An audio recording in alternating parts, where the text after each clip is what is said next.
Simple experiment करें, आपके 5 करीब 3 जो लोग हैं आपके इर्द गिर्द, सिंपल मैं मनी टर्म्स में बताता हूँ, आप एवरेज करें वो क्या कमाते हैं, उनका एवरेज करें कि वो क्या कमाते हैं, तो रफली वही फिगर आप कमा रहे होंगे। यानी एक लाख कमा रहा है, एक 3 लाख कमा रहा है, तो so this is in money terms we talk about this a lot. So simply अगर आपने अपना लाइफ, अपना विजन आपका बड़ा, तो आपने चेंज करना है, तो जो इर्द गिर्द के लोग हैं वो चेंज करें। आई अंडरस्टैंड कि आप फैमिली को तो चेंज नहीं कर सकते, लेकिन what I am talking about profession, business, आगे बढ़ना ज़िंदगी में। तो माहौल का तो इतना ज़रूरी है कि देखें यहाँ हमारा जो कल्चर है पाकिस्तान में, बहुत सारी बहुत ज़बरदस्त चीज़ें हैं।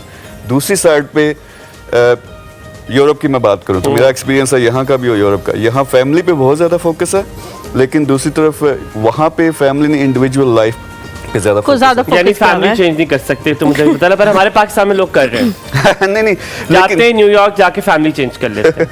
लेकिन यहाँ होता ये है कि उस फैमिली में हमारी रस्में, एक दूसरे का ख्याल करना, एक दूसरे से प्यार। देखिए आपका कोई भाई, आपका कोई cousin, if he is not well of, तो लोग मदद भी करते हैं, ये अच्छापन है।